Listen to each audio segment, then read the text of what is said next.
Assalamualaikum warahmatullahi wabarakatuh.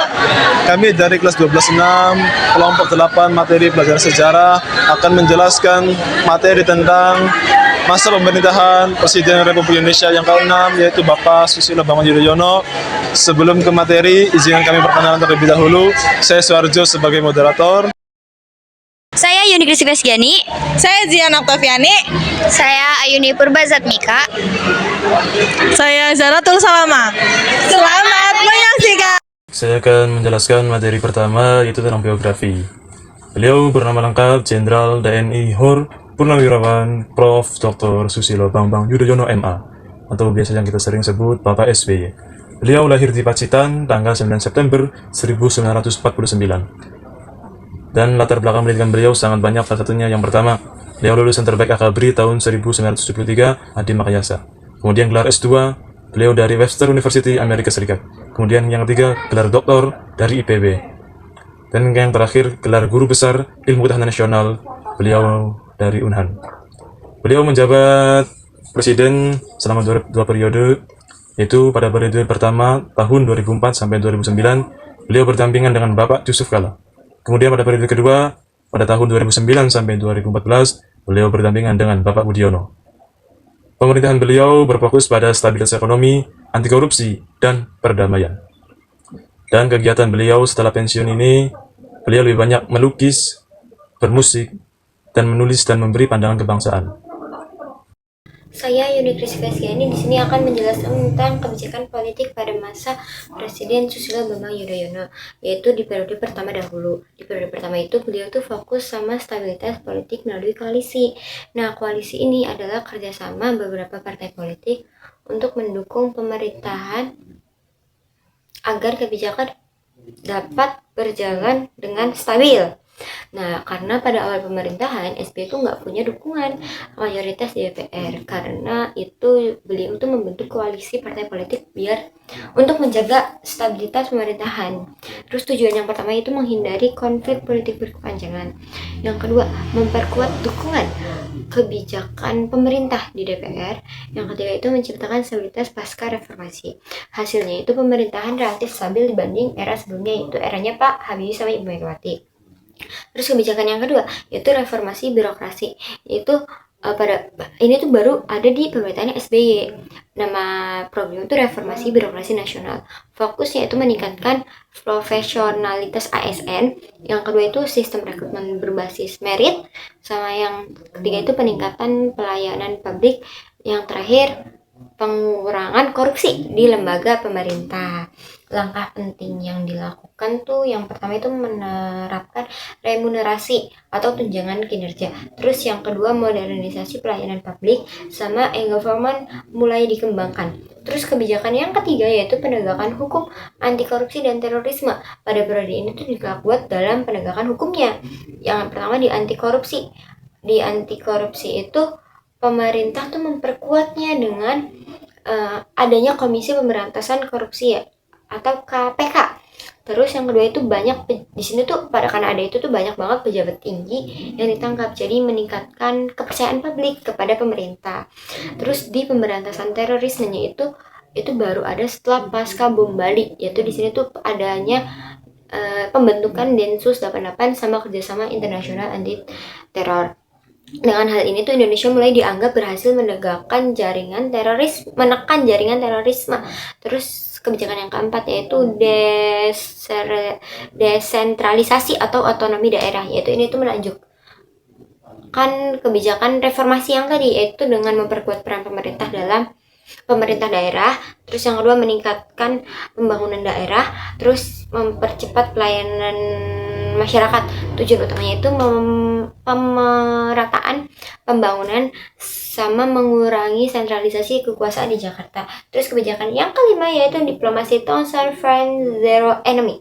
Jadi kebijakan ini tuh kebijakan luar negeri khas SBY, maknanya itu dengan memperluas kerjasama internasional, terus menjaga hubungan baik dengan semua negara, Terus Indonesia tuh aktif di forum global seperti ASEAN, PBB atau G20.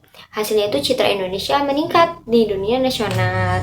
Terus di periode keduanya 2009 sampai 2014 SBY ini ada kebijakan stabilitas politik sama pemerintahan.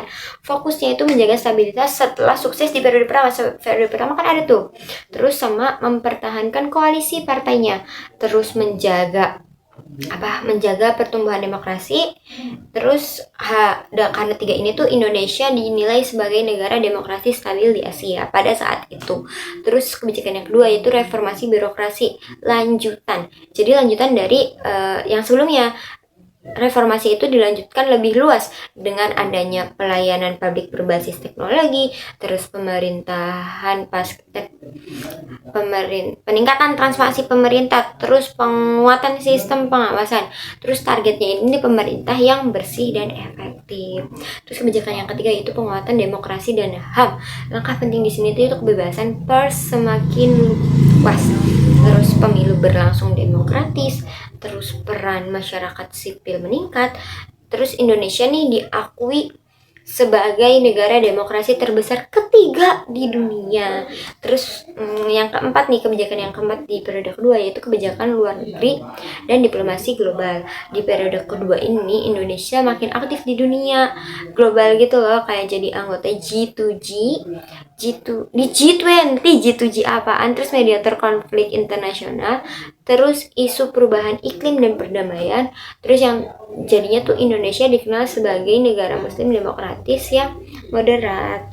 Jadi periode yang kedua itu tuh kayak kebanyakan lanjutan dari periode yang pertama.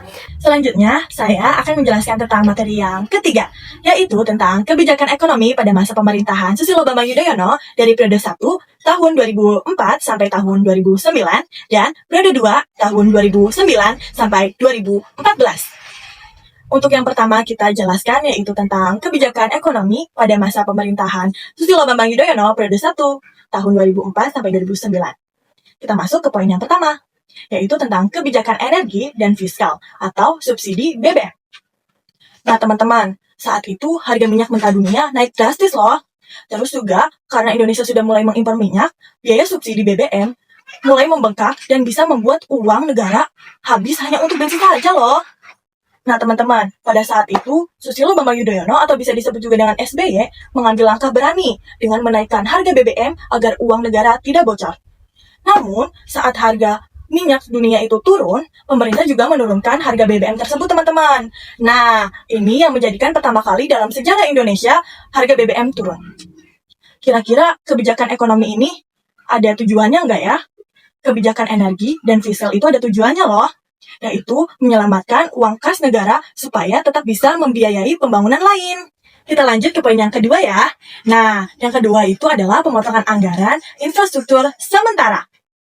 Karena harga BBM naik dan rakyat kecil terdampak, pemerintah melakukan strategi tambal sulam.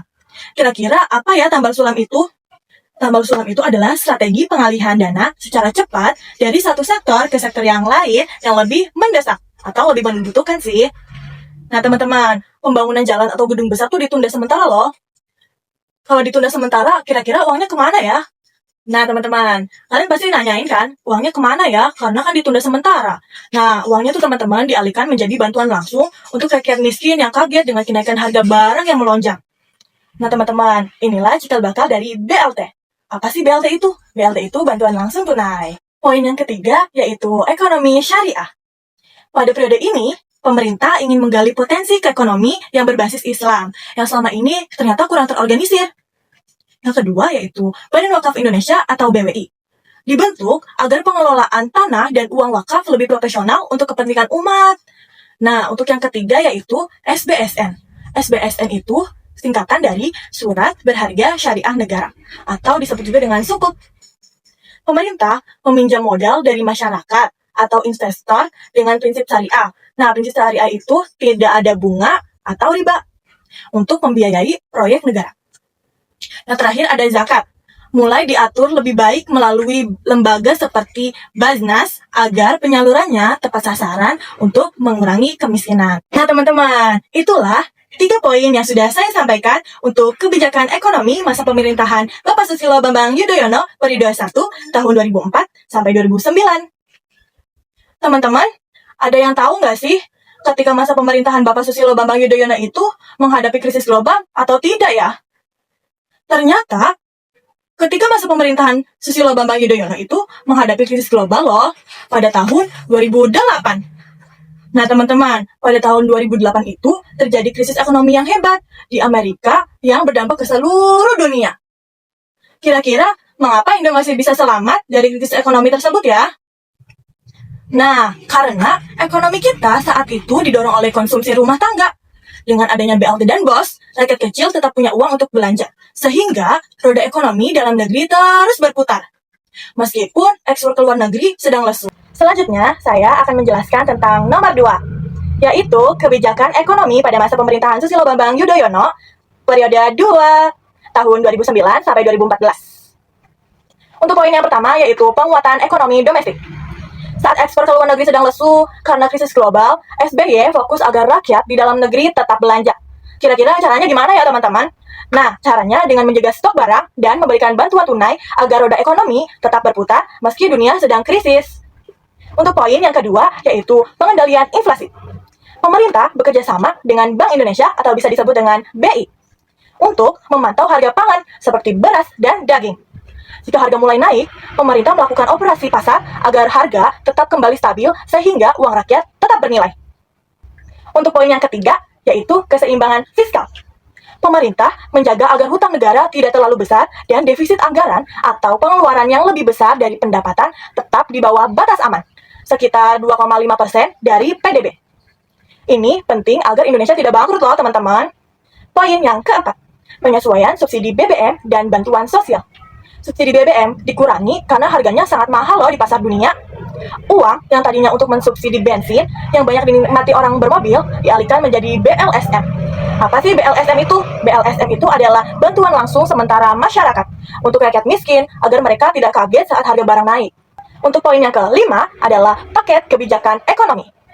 Pemerintah mengeluarkan paket-paket kebijakan untuk mempermudah izin investasi seperti one-stop service dan memberikan insentif pajak bagi perusahaan yang mau membangun pabrik di Indonesia. Yang keenam, yaitu kebijakan ekonomi syariah. Di periode ini, pemerintah mulai serius mengelola aset umat melalui BWI, yaitu Badan Wakaf Indonesia, dan mencari modal pembangunan melalui SBSN, atau Surat Berharga Syariah Negara, atau bisa disebut juga dengan sukuk, yang sistemnya tanpa bunga atau riba. Nah, yang terakhir yaitu ada program infrastruktur dan kesejahteraan. Fokus pada program-program seperti PAMSIMAS atau air bersih desa. Nah, itu tuh kayak air bersih di desa-desa tersebut. Terus juga ada listrik masuk desa dan renovasi rumah swadaya bagi warga kurang mampu serta perlindungan bagi nelayan. Kebijakan SBY di periode ini sering disebut juga dengan program, pro-job, pro-poor, and pro-environment. Apa ya kira-kira itu artinya? Nah, yang pertama itu mendukung pertumbuhan, yang kedua mendukung lapangan kerja, yang ketiga mendukung rakyat miskin, dan yang terakhir mendukung lingkungan. Materi yang keempat adalah kebijakan sosial dan budaya. Pada kepemimpinan Presiden Susilo Bambang Yudhoyono, di mana kebijakan sosial dan budaya menjadi pilar utama dalam menjaga stabilitas nasional di tengah perubahan global. Pada periode pertama tahun 2004 sampai 2009, pemerintah fokus pada pemulihan kondisi sosial pasca krisis dan upaya mitigasi kebijakan ekonomi terhadap rakyat kecil. Aspek sosial terdapat 4 poin. Poin yang pertama yaitu bantuan langsung tunai atau BLT, yang merupakan kebijakan fenomenal sebagai bantalan ekonomi bagi masyarakat miskin akibat kenaikan harga BBM. BLT bertujuan menjaga daya beli masyarakat agar tidak jatuh di garis kemiskinan. Namun, perlu kita catat bahwa kebijakan seperti BLT adalah pisau bermata dua. Efektif secara jangka pendek untuk daya beli, namun menyisakan tantangan administrasi dan ketergantungan secara jangka panjang. Poin yang kedua yaitu kebijakan populis dan sosial. SBY menerapkan program-program yang menyentuh rakyat langsung, seperti Jamkesmas atau Jaminan Kesehatan Masyarakat tahun 2008 untuk memberikan layanan kesehatan gratis. Lalu ada program Keluarga Harapan atau PKH. Mulai diuji coba pada tahun 2007 sebagai bantuan tunai bersyarat untuk memutus rantai kemiskinan antar generasi. Kebijakan ini disebut populis karena dampaknya dirasakan secara masif oleh akar rumput. Poin yang ketiga yaitu peredaman konflik sosial. Keberhasilan besar pada periode ini adalah penyelesaian konflik berkepanjangan di Aceh melalui Perjanjian Helsinki tahun 2005 dan pendekatan dialogis juga digunakan untuk meredam potensi konflik di Poso dan Papua. Poin yang keempat yaitu bantuan beras miskin atau Raskin. Program studi pangan di mana pemerintah mendistribusikan beras dengan harga yang sangat murah kepada rumah tangga sasaran untuk memastikan ketahanan pangan tingkat keluarga. Tidak hanya soal perut, di periode pertama, Indonesia mulai sadar bahwa identitas bangsa adalah aset. Aspek budaya terdapat 3 poin. Poin yang pertama yaitu diplomasi budaya. Indonesia mulai aktif menggunakan kebudayaan sebagai instrumen hubungan internasional atau soft power untuk memperbaiki citra bangsa di mata dunia. Poin yang kedua yaitu pengelolaan kebudayaan. Mulai adanya sinkronisasi antara pendidikan dan kebudayaan. Fokusnya adalah pendataan aset budaya nasional agar memiliki legalitas yang kuat. Poin yang ketiga yaitu pengembangan identitas nasional. Kampanye mencintai produk dalam negeri dan penguatan nilai-nilai Pancasila dalam kehidupan masyarakat untuk memperkokoh jati diri bangsa di tengah arus globalisasi. Lanjut ke periode kedua tahun 2009 sampai 2014. Pada periode kedua, lebih menekankan pada penguatan sistem hukum, hak asasi, dan pengakuan dunia internasional terhadap eksistensi budaya Indonesia.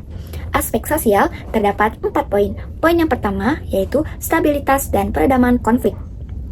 Melanjutkan keberhasilan periode 1 dengan menjaga stabilitas keamanan nasional, fokus dialihkan pada pencegahan terorisme dan radikalisme yang mengancam kohesi sosial. Poin yang kedua yaitu individualisme. Di tengah pertumbuhan ekonomi dan penetrasi teknologi internet, muncul tantangan sosial berupa meningkatnya gaya hidup individualistis di perkotaan yang mulai mengikis budaya gotong royong. Poin yang ketiga yaitu isu HAM dan penegakan hukum. Pemerintah berupaya menyelesaikan kasus-kasus pelanggaran HAM di masa lalu, meski banyak pengamat menilai prosesnya masih lambat. Penegakan hukum diperkuat melalui penguatan institusi seperti KPK dan reformasi birokrasi. Poin yang keempat yaitu ada transformasi jaminan sosial atau BPJS. Masa ini menjadi tonggak sejarah dengan disahkannya Undang-Undang Nomor 24 Tahun 2011 yang melahirkan BPJS Kesehatan dan BPJS Ketenagakerjaan. Ini mengubah bantuan yang tadinya bersifat sementara menjadi sistem asuransi sosial nasional yang permanen. Aspek budaya terdapat 4 poin. Poin yang pertama yaitu diplomasi budaya dan pengakuan UNESCO. Ini adalah masa keemasan diplomasi budaya. Pemerintah berhasil mendapatkan pengakuan batik 2009, angklung 2010, dan tari saman 2011 sebagai warisan budaya tak benda dunia oleh UNESCO. Hal ini secara otomatis meningkatkan posisi tawar budaya Indonesia. Poin kedua, tantangan pelestarian. Meskipun banyak diakui dunia, pemerintah menghadapi tantangan internal berupa kurangnya minat generasi muda terhadap budaya tradisional dan sengketa klaim budaya negara tetangga seperti kasus reog dan lagu Rasa Sayangnya yang memicu sentimen nasionalisme. Poin ketiga yaitu branding pariwisata. Perubahan slogan dari Visit Indonesia menjadi Wonderful Indonesia pada tahun 2011 untuk memperkuat citra budaya Indonesia di pasar internasional. Poin yang keempat yaitu Undang-Undang Cagar Budaya. Pengesahan Undang-Undang Nomor 11 Tahun 2010 untuk memberikan perlindungan hukum yang lebih kuat terhadap situs-situs bersejarah. Berikutnya ada kebijakan pendidikan Presiden Susilo Bambang Yudhoyono pada periode 1 tahun 2004 sampai 2009. Yang pertama, ada wajib belajar 9 tahun. Pemerintah menegaskan pelaksanaan wajib belajar SD sampai SMP untuk meningkatkan angka partisipasi sekolah. Yang kedua, ada anggaran pendidikan 20% APBN. Mulai direalisasikan sesuai amanat Undang-Undang Dasar 1945 untuk meningkatkan kualitas pendidikan nasional. Yang ketiga ada bantuan operasional sekolah atau BOS, diluncurkan tahun 2005 untuk meringankan biaya pendidikan dan mengurangi angka putus sekolah. Yang keempat ada Undang-Undang Guru dan Dosen, mengatur profesionalisme guru dan dosen termasuk sertifikasi dan peningkatan kesejahteraan. Yang kelima ada peningkatan sarana dan prasarana pendidikan, yaitu renovasi sekolah rusak dan perubahan fasilitas pendidikan. Pada periode kedua, tahun 2009 hingga 2014, yang pertama ada wajib belajar 12 tahun. Akses pendidikan diperluas hingga jenjang SMA atau SMK. Yang kedua ada beasiswa bidik misi, ditunjukkan bagi mahasiswa berprestasi dari keluarga yang tidak mampu. Yang ketiga ada sertifikasi guru dan dosen, dilanjutkan untuk meningkatkan kualitas dan profesionalisme tenaga pendidik. Yang keempat ada pengembangan pendidik karakter, penekanannya pada pembentukan karakter, moral, dan nilai kebangsaan. Yang kelima ada pemanfaat teknologi informasi, penggunaan TIK dalam pembelajaran dan administrasi pendidikan. Baik, saya akan menjelaskan materi terakhir yaitu tentang masa akhir periode. Pada periode pertama tahun 2004 sampai 2009, masa pemerintahan beliau berfokus pada stabilitas ekonomi dan politik dan diwarnai dengan pemulihan pasca tsunami dan krisis. Kemudian pada periode kedua tahun 2009 sampai 2014, pada masa pemerintahan beliau menghadapi tantangan korupsi, subsidi BBM, serta transisi kekuasaan yang baik kepada presiden berikutnya yaitu Bapak Jokowi. Sekian presentasi dari kami, kurang lebihnya kami mohon maaf. Kami akhiri, wassalamualaikum warahmatullahi wabarakatuh.